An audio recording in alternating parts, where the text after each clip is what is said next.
Bonjour à tous, j'espère que vous allez bien.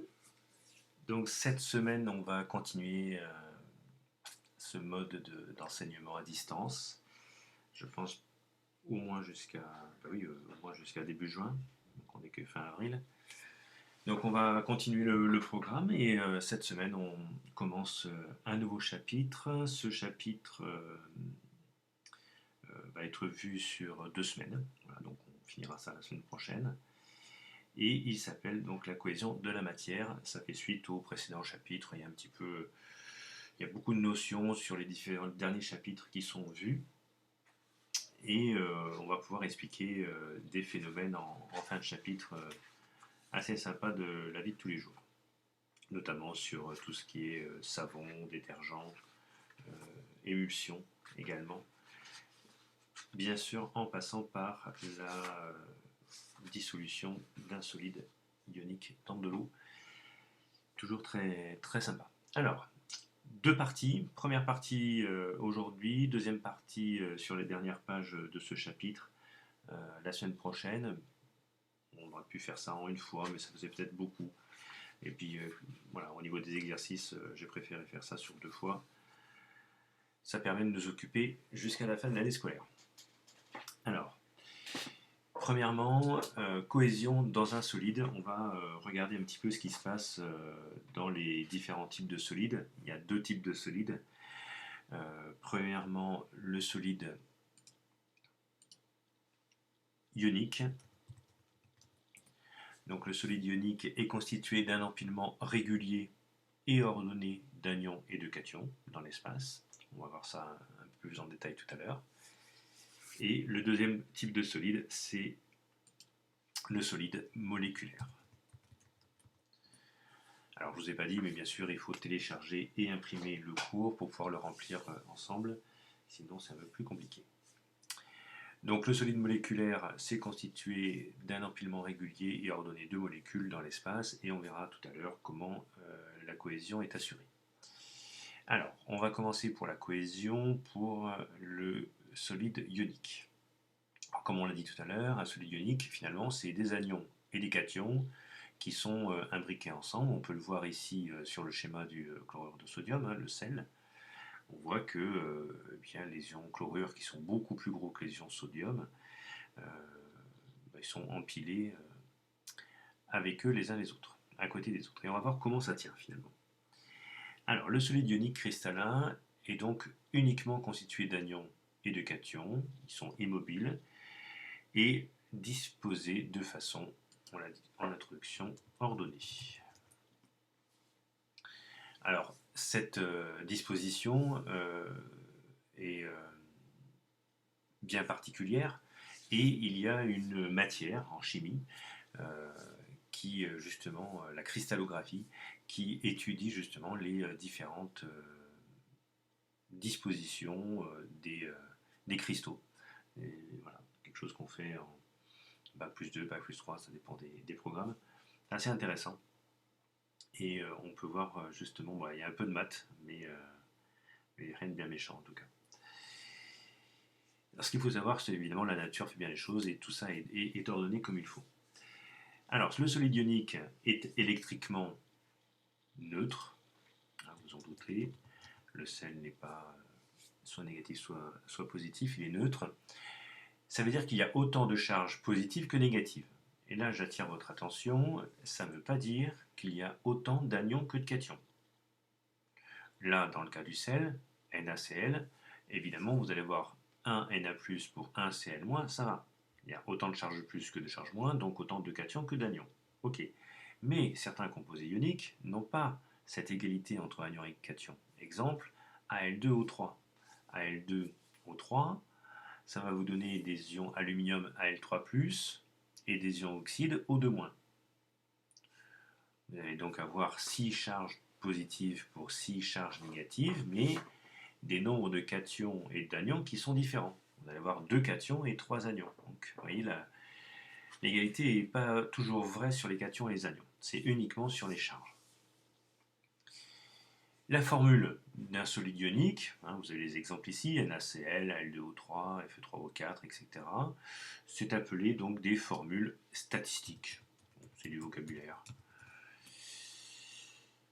Et cette formule indique la nature et la proportion de chacun des atomes afin de conserver la neutralité du solide, comme je l'ai dit tout à l'heure.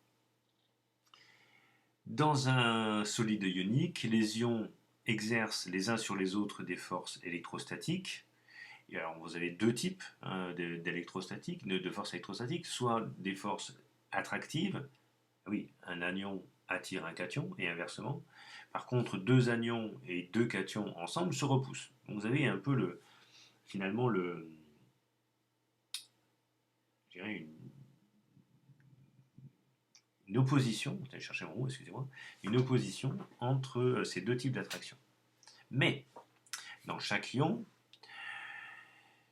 dans chaque solide, les ions ont pour plus proches voisins des ions de signe contraire. Si on peut le voir ici sur le schéma, les cations, ils sont assez loin les uns les autres, et pour l'ion sodium qui est ici, vous avez le plus proche de ce cation, vous avez 3 anions. C'est-à-dire que les ions qui ont pour plus proches voisins, ce sont des ions de signe contraire. Et donc, s'ils sont plus proches, la force attractive sera plus forte que les forces répulsives. Voilà pourquoi ça tient, tout simplement. Donc si ça tient, c'est que l'organisation, la disposition des ions, des cations et des anions est telle que les cations sont plus proches d'anions que d'un autre cation. Et inversement. Donc la cohésion d'un solide ionique est assurée par des interactions électrostatiques qui sont, on l'a dit, attractives entre les charges de signes opposés. Et cette interaction-là, on va le voir tout à l'heure, c'est pas tout le temps la même chose, ce sont des interactions qu'on dit fortes. Donc voilà pour l'interaction, la cohésion surtout au sein d'un solide ionique. On va voir maintenant dans la deuxième page la cohésion d'un solide moléculaire. Alors, un solide moléculaire, c'est constitué de molécules qui sont neutres et qui sont elles aussi régulièrement disposées dans l'espace. Ok. Alors, comment on peut assurer la cohésion d'un solide moléculaire? Eh bien, avec deux types d'interactions, on va le voir, elles sont toutes nouvelles pour vous. Les premières, on les appelle les interactions de Van der Waals, scientifique chimiste connu dans le supérieur, Van der Waals, qui elles sont toujours présentes. Et de temps en temps, il peut aussi y avoir ce qu'on appelle des liaisons hydrogènes. Alors, dans certains livres ou certains cours sur Internet, peut-être que vous trouverez un autre mot que ces liaisons hydrogènes. On appelle ça maintenant un pont hydrogène. Alors, moi, je préfère laisser liaison hydrogène parce que je l'ai appris comme ça. Voilà. Donc, on va le laisser comme ça. Lorsqu'elles existent. Alors, on va d'abord voir les interactions de Van der Waals. Ce sont là aussi des interactions électrostatiques, mais elles sont de faible intensité. Elles sont de faible intensité, elles sont de courte portée, mais elles sont attractives, parce que bien sûr c'est ça qui va assurer la cohésion entre les molécules dans un solide moléculaire. Donc, interaction de Van der Waals, faible intensité, courte portée et attractive. Alors, on va regarder, alors maintenant que vous savez ce que c'est que les forces de Van der Waals, on va regarder maintenant comment ça se passe au niveau de la cohésion. Et là, on va faire deux cas. On va faire le cas pour pour un solide moléculaire qui est constitué de molécules polaires, et on verra apolaires après. Vous voyez, bien sûr, il faut savoir ce que c'est qu'une molécule polaire, évidemment. Donc là, je vous renvoie au chapitre précédent. Alors, la cohésion d'un solide moléculaire constitué de molécules qui sont polaires est assurée bien sûr par des interactions attractives de type Van der Waals, et ces interactions existent entre les charges partielles de signes opposés dus à l'électronégativité entre les atomes. On est d'accord que Si les molécules sont polaires, ça veut dire qu'il y a des charges partielles qui apparaissent parce qu'un atome est plus électronégatif qu'un autre. On a vu ça dans le chapitre précédent. Donc vous allez avoir ce qu'on appelle des dipôles électriques qui sont permanents.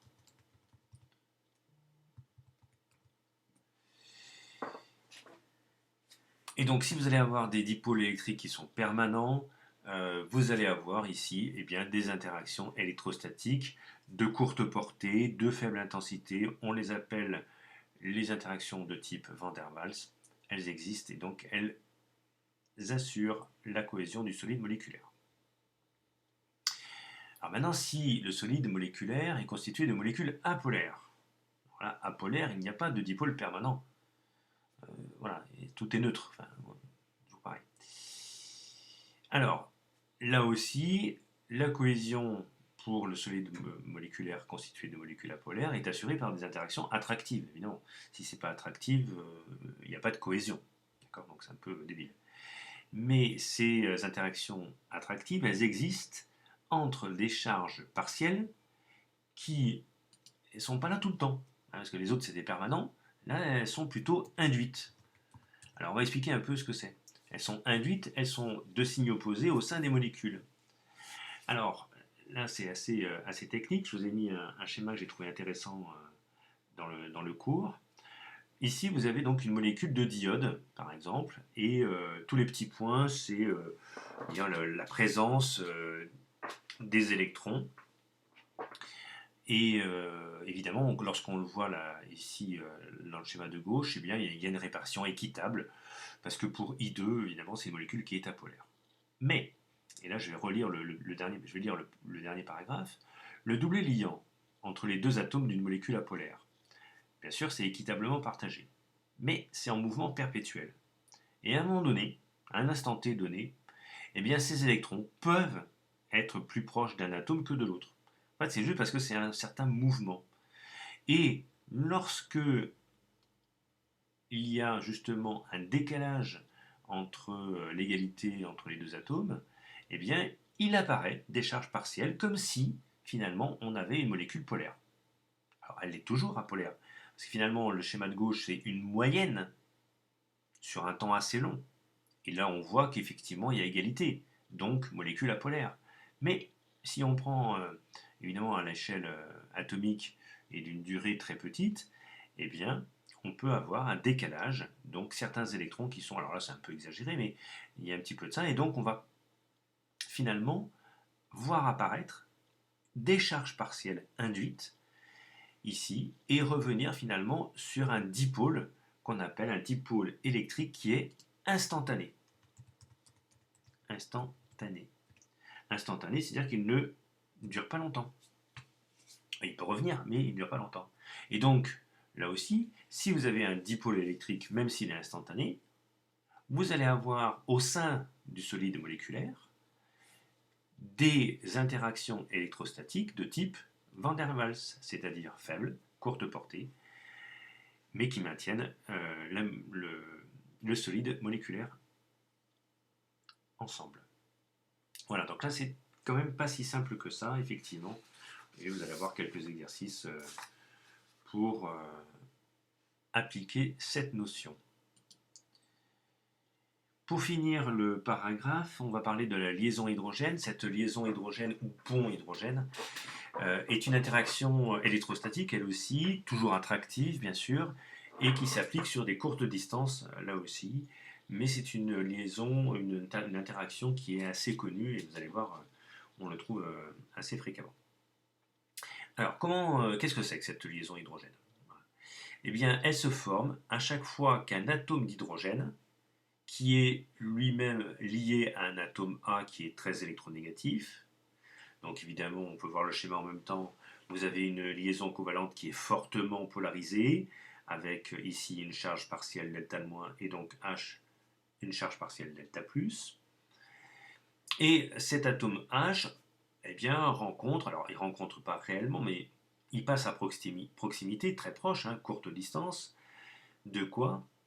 D'un autre atome B, qui lui aussi est très électronégatif, et en plus, porteur, vous le voyez ici, il y a une barre, porteur d'un doublet, qu'on appelle un doublet non liant.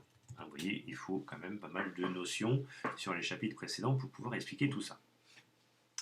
Donc ces atomes A et B qui sont très électronégatifs, c'est généralement des atomes d'oxygène, de fluor, d'azote, de chlore, voilà, des atomes que vous avez déjà vus dans le chapitre précédent, notamment pour la polarité des molécules. Donc vous allez avoir ici en pointillé, alors pourquoi en pointillé? Tout simplement parce que ce n'est pas une liaison covalente. Il n'y a pas vraiment, je dirais, d'attachement entre H et B, mais une certaine attraction, hein, une interaction attractive. Et cette liaison hydrogène, donc en conclusion, c'est une interaction qui est beaucoup plus forte qu'une interaction de type Van der Waals. Et évidemment, elle n'existe que si les atomes sont suffisamment proches de l'ordre de 10-10 mètres. Exemple, vous l'avez sûrement vu pour ceux qui font l'aspect SVT, pour la molécule d'ADN, eh bien, c'est ce type de liaison, ce type d'interaction, la liaison hydrogène, qui va maintenir les deux brins de la molécule d'ADN. Les deux brins ne sont pas réellement attachés, mais on a toujours cette visualisation des brins un peu entortillés. Eh bien, ces deux brins sont tenus uniquement par une interaction électrostatique, mais pas physique, ou chimique ici. Voilà, donc je vous laisserai revoir cette vidéo si vous n'avez pas compris pour la notion. Et on va terminer donc la séance d'aujourd'hui avec le grand 2 et voir un petit peu comment se passe la dissolution des solides ioniques dans l'eau. Et évidemment, pour faire un petit peu de calcul, dans ce chapitre, ils vous ont mis des équations et des formules. Donc, rien de bien méchant de toute façon. Alors, les interactions entre l'eau et les ions. Donc, l'eau est un solvant particulier. Il est composé de molécules polaires, hein, on le sait. Donc, on peut dire que c'est un solvant polaire. Vous allez avoir des solvants polaires et des solvants apolaires. On verra ça tout à l'heure. Alors, si on introduit un solide ionique dans l'eau, les interactions électrostatiques qui sont attractives entre les charges du solide T et les charges partielles des molécules d'eau apparaissent. Je vous rappelle que dans le solide ionique, vous avez donc des charges pour la cohésion du solide ionique qui sont attractives entre les ions positifs et négatifs, entre les cations et les anions. Mais le fait d'apporter de l'eau, vous allez avoir donc des nouvelles interactions électrostatiques qui vont apparaître. Et on va l'expliquer tout de suite. Alors, la dissolution des solides se fait en 3 étapes. Première étape, on a d'abord la dissociation du solide ionique. On peut le voir sur le schéma, qui est plutôt bien explicite. Alors, vous avez donc les molécules de solvant. Alors, ça peut être n'importe quel solvant. Généralement, à 99% des cas en lycée, c'est, puis même après, c'est de l'eau, mais ça peut être évidemment d'autres solvants aussi. Donc, les molécules de solvant entourent le solide ionique. Voilà. Donc, ils arrivent autour du solide ionique. Les cations du solide ionique sont attirés par les pôles négatifs des molécules de solvant. Vous voyez ici, Na+, va être attiré par les atomes O d'oxygène qui sont plus électronégatifs, tandis que les anions sont attirés par les pôles positifs. Donc Cl- attirés par les H, qui sont plutôt positifs. Ces interactions électrostatiques possèdent une intensité qui est plus grande que les forces d'interaction entre les cations et les anions du solide ionique, qui elles-mêmes étaient des attractions qui étaient fortes par rapport à Van der Waals. Et donc, les ions du solide ne s'attirent pas suffisamment entre eux pour assurer la cohésion. Finalement, ils se détachent les uns des autres. C'est ce qu'on appelle donc la dissociation du solide. Donc, vous allez avoir donc la dissociation du solide, la cohésion donc du solide ionique qui n'est plus assurée. Deuxième étape maintenant, la solvatation des ions. Alors, les ions vont passer en solution, c'est-à-dire qu'ils vont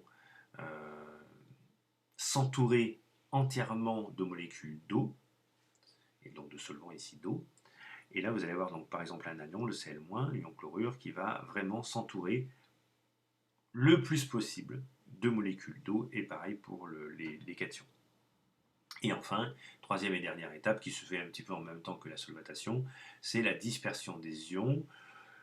Vous avez un effet, l'effet d'agitation thermique. Alors l'agitation thermique se passe à n'importe quelle température. Dès qu'on est au-dessus du zéro absolu, on est en agitation thermique, plus ou moins grande. Je rappelle que l'agitation, le zéro absolu, c'est pas 0 degré Celsius, c'est 0 degré Kelvin, pour ceux qui en connaissent un petit peu, et 0 degré Kelvin, c'est à peu près moins 273 degrés Celsius. Donc à moins 100 degrés, il y a quand même une agitation thermique. Donc cette agitation thermique, finalement, je vous l'avais expliqué dans le chapitre sur les fluides, lorsque j'avais expliqué le mouvement des molécules de gaz à l'intérieur d'un ballon. Si vous vous souvenez, c'est la même chose dans un liquide, évidemment. Et donc l'agitation thermique provoque justement un mélange de ces ions qui sont solvatés. Alors un ion solvaté, ça veut dire que c'est un ion qui est entouré de molécules de solvant. Et finalement, il s'éloigne peu à peu du cristal ionique et se disperse dans le solvant. Voilà. Et puis si on agite la fiole jaugée, on a évidemment un mélange homogène. Alors, on va voir maintenant une modélisation de cette dissolution. Tout simplement, modélisation, c'est l'équation de dissolution. Alors, une formule générale un peu barbare et un exemple un peu plus simple en dessous. Je ne vous lis pas le début, c'est voilà, ce qu'il y a à retenir, c'est l'équation. Alors, l'équation, vous avez donc une formule brute là d'un cristal ionique qui va se dissocier. Donc, on est solide à gauche, on est aqueux, donc dans de l'eau à droite. Et vous avez ici, donc, voilà, il faut le lire, hein, A, B+, etc., etc. Alors, si on va regarder tout de suite l'équation de dissolution, CaCl2. Alors, CaCl2, c'est le chlorure de calcium. Le chlorure de calcium, donc vous allez vous séparer ici, vous allez avoir un Ca et 2 Cl. Hein, donc le 1 Ca, il se retrouve ici devant, le 2 Cl, il se retrouve aussi. C'est le petit a et petit b qui se retrouvent devant, ici. Et ensuite, vous avez les charges. Voilà. Alors évidemment, les charges, il faut les connaître. Ici, vous allez... Alors, non, on n'est même pas obligé de les connaître d'ailleurs. Pour le Ca, vous allez prendre ici le nombre de B, le nombre d'atomes de B ici, vous le mettez en nombre de charges. Vous voyez, on a 2 Cl et on va obtenir Ca2+. On a 1 Ca pour avoir 1 Cl-, 1-. Donc, vous voyez, le petit a qui est ici se retrouve à la fois devant le grand A et aussi dans les charges du grand B. Donc, on pourrait faire d'autres exemples, vous allez avoir des exercices pour ça. Donc voilà comment on écrit l'équation de dissolution au niveau macroscopique. Évidemment, qui dit équation dit concentration. On va regarder donc dans cette dernière partie la concentration des ions dans la solution. Alors, il y a deux types de concentration. La première, c'est ce qu'on appelle la concentration en soluté apportée. Le soluté, c'est ce qu'on va dissoudre dans le solvant. Exemple, le chlorure de calcium ou le chlorure de sodium, le sel. Et on va pouvoir calculer donc la concentration. Si je mets par exemple un certain nombre, 10 grammes de sel dans 1 litre de solution, j'aurai une solution d'eau salée à 10 grammes par litre. Évidemment, là on ne va pas faire des grammes mais des moles. Donc là, la formule très simple de la concentration qu'on a vue en seconde, la concentration d'une certaine quantité de matière en soluté sur le volume de solution. Voilà, formule assez classique. Maintenant, on va regarder la concentration effective de l'ion. Et là, alors vous avez des formules qui sont... alors il y a deux formules à chaque fois. La première qui est assez classique, concentration du cation, c'est la quantité de matière du cation sur le volume de la solution. Alors ici, nouvelle écriture, la concentration d'ion dans une solution, on l'écrit avec des crochets. Voilà. Comme ici en dessous, crochet Ca2+, ça veut dire concentration en ion Ca2+, dans une solution. Et bien, c'est tout simplement la quantité d'ion Ca2+, sur le volume de la solution. Donc là, ça ne change pas vraiment. Mais on peut l'écrire en fonction de la concentration apportée en soluté. Si vous avez un exemple avec NaCl, quand vous mettez un grain de sel dans de l'eau, ça va se dissocier en 1 Na+, et 1 Cl-. Donc là, c'est facile. La concentration en Na+, c'est égal à la concentration en Cl-. C'est aussi la concentration en sel. Ça, c'est pas un problème. Mais, lorsque vous avez un solide ionique qui n'est pas avec la même proportion, exemple ici, le chlorure de calcium, vous allez avoir 1 Ca2+, et 2 Cl-. On l'a vu ici dans l'équation, 1 Ca2+, et 2 Cl-. Donc la concentration de Ca2+, et la concentration de Cl- ne vont pas être égales. Et, alors évidemment, on peut les calculer, mais on peut aussi se rapporter à la concentration en soluté apportée. Tout simplement avec cette formule, la concentration du cation, c'est égal à petit a fois la concentration du solide. Alors petit a, c'est quoi? Eh bien, c'est tout simplement le coefficient stoichiométrique que vous avez ici dans l'équation de dissolution.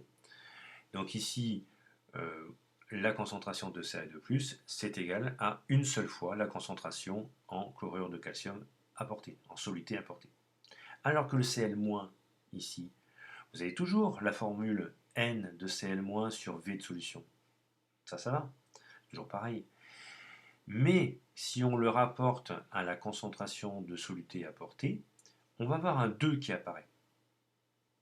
Et bien oui, parce qu'à chaque fois qu'on met un grain de CaCl2, vous allez avoir 2 fois le Cl- qui va arriver. Ici, on le voit, 2 Cl-. Et donc dans l'équation, ici, petit b fois Cs, le petit b, c'est le petit b, c'est-à-dire le coefficient stoichiométrique qu'il y a devant B1-. Alors évidemment, il faut faire des exemples et des exos, et donc c'est ce que je vais vous proposer cet après-midi. Voilà pour cette explication.